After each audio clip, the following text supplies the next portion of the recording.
What kind of man are you? What's the spectrum? I need you to quantify it for me. Who's at the bottom and who's at the top? For me, I'd just say top, like a high value man. What would you say constitutes a high value man? A high value man is someone that is successful financially. Okay.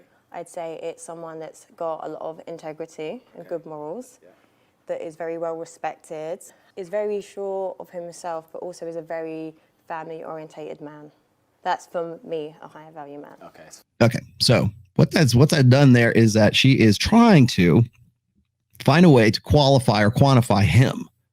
Maybe this is just one of her interview questions. Who knows?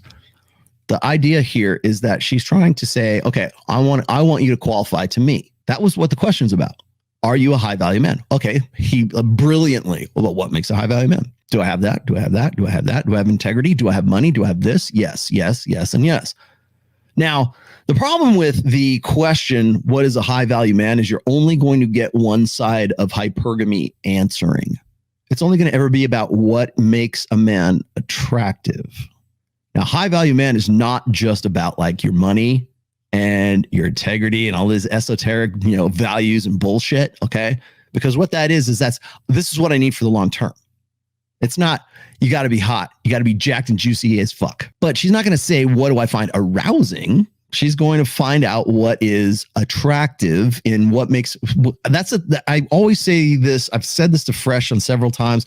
And if I had a problem with anything with what Kevin Samuels used to talk about, when we're talking about high value men, it's always rooted in the 3 Ps: protection, provisioning, and parental investment. It's always on the beta buck side of hypergamy. It's never like, okay, the guy has to be jacked. He's got to have 26-inch guns. He's got to be freaking, I know that's big. He's got to be like 6 feet tall. I mean, we can look at the physical factors, because remember, synergies, one more time. So she's not saying, what do I really want in a guy who's like just really going to like bang the hell out of me? I'm not the guy I want on Friday night. What do I want for the long term? So when you get that question, he brilliantly, again, says, okay, well, tell me what you think. Tell me what you think qualifies as a high value man. Essentially what he's done, he's taken that question, turned it back around on her. So she's the one that has to sort of give him the criteria that he already meets. And he's just going to, sort of rattle off why he does. It's very easy for him, because this is now, by the way, this might seem like a shit test to you. Well, are you a high value man? Well, what's a high value man?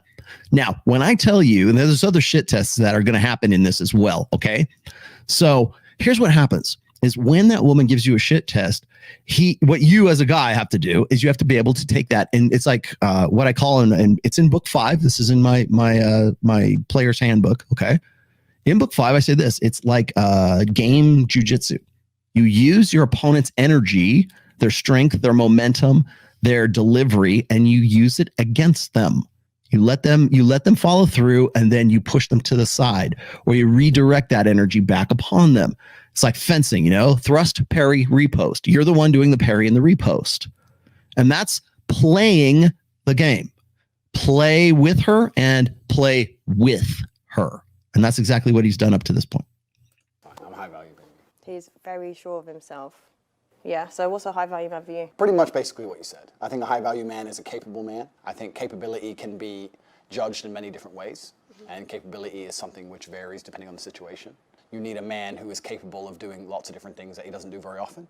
You need a man who's capable of being violent when the time appears. Of course, you need a man who's capable of making money. You need a man who can kill somebody and hold a baby in the same day. You need a man with a very broad spectrum of qualities and assets and capabilities.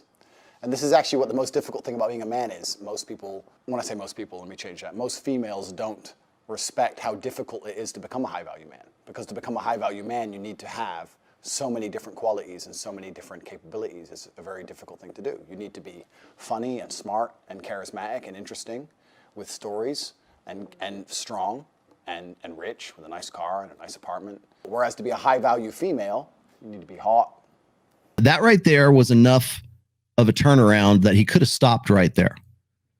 Remember what I said, game jujitsu, game judo, right? Game jujitsu, right? You take your opponent's energy and you use it against your opponent.